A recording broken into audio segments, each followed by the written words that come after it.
아빠로는 70점, 남편으로는 7점, 한의사 하이든입니다. 안녕하세요. 두 딸보다 아내를 훨씬 사랑하는 한의사 김한비치입니다. 진짜 확실히 날씨가 따뜻해지니까 오후 한 3시 좀 넘어가면 요즘에 너무 졸려요. 확실히 피곤해지고 너무 힘드네요. 날씨가 따뜻하지 않았을 때도 저는 3시쯤 졸렸는데. 밥 그럴 수 있겠네. 먹고 이제 오후 진료를 보통 2시부터 하잖아요. 맞아요. 네, 그때쯤은 괜찮아요. 근데 이제 3시에서 4시, 3시 반. 신기하게 그 시간 되면은 정말 힘들어요. 그걸 보통 이제 우리는 이제 일상적인 용어는 춘곤증이라고 그렇죠. 얘기하잖아요. 물론 이제 봄에만 그런 건 아니지만 봄에 유독 더 심해질 수. 봄에 더 심한 것 같아요. 왜 그럴까요? 아무래도 겨울 동안 이게 움츠려 들어 있다가 날이 풀리면서 따뜻해지면 그 환경 변화에 적응하는 게 힘들다고들 하잖아요. 근데 그 과정에서 일어나는 우리 몸의 환경 변화에 적응해가는 과정의 일부라고 해석을 할 수 있지 않을까요? 뭐 이건 이론입니다만 그렇게 받아들이고 이해하고 있어요, 지금은. 그러니까 겨울에는 날씨가 추우니까 우리 몸 근육이 추워 좀 이렇게 뭔가 움츠려들잖아요. 그렇죠. 날씨가 따뜻해지면 근육이나 전체적인 순환도 빨라지고 풀려요. 근육이 릴렉스 되니까 하고 이제 늘어지게 되는. 나른해지죠. 네, 그렇죠. 근데 이제 이게 물론 어른이나 아이나 다 이제 동일한 증상들을 겪을 수 있는데 특히나 요즘은 또 집에 있는 시간이 많아지니까 활동량은 더 적어지고 근데 날씨는 따뜻해지고. 그냥 그런 거랑 상관없이 지구는 도니까 그죠? 계속 따뜻해지고 그러다 보니까 이제 춘곤증이나 이런 것들 더 느끼게 되는 경우가 많은 것 같아요. 피곤해요. 그래서 사실 이게 우리가 한의학에서는 이런 증상들과 연관해서 뭐 노건상이다라고 맞습니다. 얘기하는 경우가 있잖아요. 네. 비단 이제 춘곤증만 얘기하는 거는 아니고요. 노건상이라고 했을 때는 우리가 피로를 느꼈을 때, 평상시보다 피로가 풀리지 않을 때, 쉽게 얘기해서 요즘 얘기하는 만성 피로 증후군이나 이런 것과 연관해서 생각할 수 있는 게 노건상이라고 할 수 있는데요. 노건상이 이제 뭔가 하실 텐데 이제 몇 가지 이제 우리가 노건상에 해당하는 증상들이 있어요. 이제 성인의 경우에도 적용할 수 있는 것들이 있고 아이들의 경우에도 확인할 수 있는 방법들이 있는데 어떤 것들인지 한번 보시죠.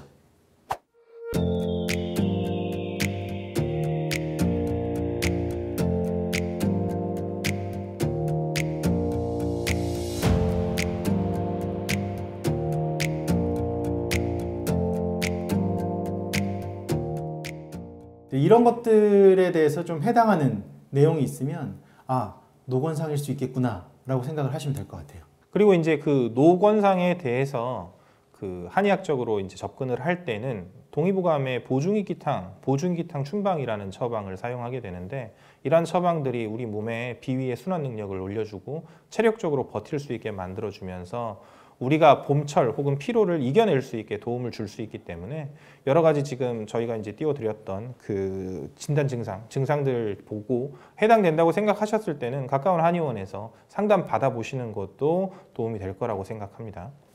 잠깐 보중익기탕 언급을 하셨는데 네. 사실 그 이름을 보면 보중, 가운데를 보강한다, 보한다. 여기서 얘기하는 가운데는 뭐죠? 비위입니다. 그렇죠. 소화기에 해당하는.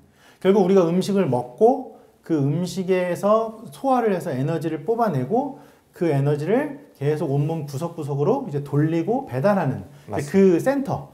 이제 자동차로 치면 이제 엔진에 해당할 텐데 이제 그 계통을 튼튼하게 하는 그리고 익기라고 하면 이제 기를 더한다는 뜻이죠.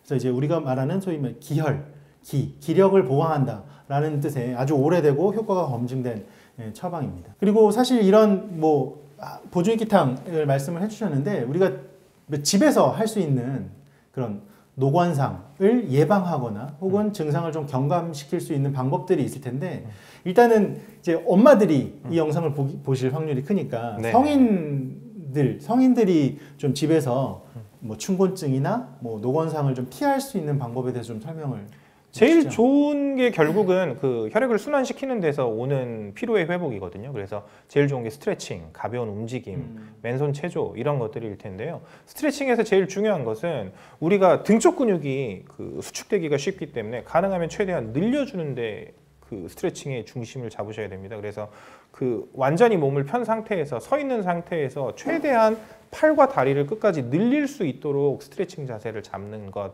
그리고 본인이 이제 요가나 아니면 이런 것들 영상 틀어놓고 행동을 따라 하시는 것도 이럴 때는 기분 전환이 되고요. 그리고 좋아하는 음악을 틀어놓고 거기에 뭐 사람들 보는 것도 아니잖아요. 가볍게 움직인다든가 춤을 추거나 집에서 이렇게 몸을 움직이는 것 자체가 기분 전환에 굉장히 도움이 되고 피로를 줄일 수 있을 거라고 생각됩니다. 그리고 이제 갑자기 너무 피곤할 때는 정말 쪽잠 조금씩 주무시는 게 어른들에게도 많이 도움이 될 것 같습니다. 네, 일단 체조 얘기하셨으니까 스트레칭 얘기하셨는데 네. 국민 체조 해도 되나요? 좋지 않을까요? 국민체조 굉장히 잘 구성돼 있잖아요. 이제 기억이 다 안 나서 그렇지만 국민체조뿐만 아니라 요즘에는 그 정말 여러 가지 맞아요. 체조들. 그 채널을 통해서 볼 수 있고 함소아에서도 체조 영상 있죠. 많이 만들었었죠. 네. 그래서 이제 그런 것들도 그냥 틀어놓고 엄마랑 아이들이 같이도 할 수 있고, 그리고 어머님이 혼자 집안일 하시다가도 의식하고 진짜 조금씩 몸을 더 움직이셔가지고 충분히 손끝 발끝까지 혈액이 흘러갈 수 있게 해주시는 게 도움이 될 거라고 생각되네요. 성인 얘기를 해주셨는데 이제 네. 아이들. 애들은 어떻게 해야 돼요? 애들은 일단은 이제 결국 이제 어린 아이들은 당연히 낮잠을 자지만 뭐 5세, 6세 넘어가면서 이제 낮잠이 없어지게 되잖아요. 맞아요.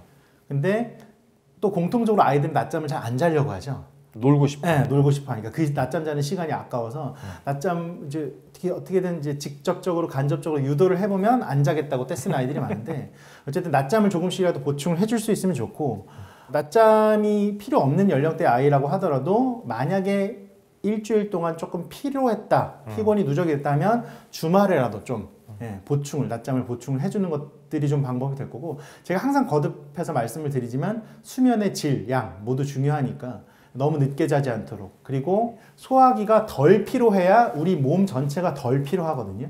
소화기가 덜 피로하려면 야식 끊고 과식 좀 줄이고, 그죠? 그러니까 일거리를 좀 덜 줘야 되죠. 적게 먹으라는 얘기가 아니라 먹을 때는 잘 먹어야 되는데 쉴 때는 소화기도 완벽하게 쉬게 해줘야 된다는 거죠. 그런 것들이 아이들에게는 중요하니까 그런 점들도 좀 숙지하셨으면 좋겠습니다. 그 일하시는 부모님들 같은 경우에 이제 우리가 주중에 많이 놀아주질 못하니까 미안한 마음에 주말에 스케줄을 많이 잡게 되는데요. 우리도 똑같잖아요. 월, 화, 수, 목, 금 일하고 와서 토요일, 일요일 쉬고 싶잖아요. 애들도 똑같습니다. 어린이집 생활 월, 화, 수, 목, 금 출근하고 나면 토, 일은 애들도 쉬는 게 좋아요. 그래서 스케줄을 매번 잡지 마시고 즐거운 일 경험 많이 해주는 거 중요하지만 아이들 컨디션 봐서 휴식하는 시간도 스케줄로 잡아두시는 것이 아이들 컨디션에 도움이 될 거라고 생각되네요. 함서화 채널 구독과 좋아요 눌러주세요. 알림 설정도 잊지 마세요.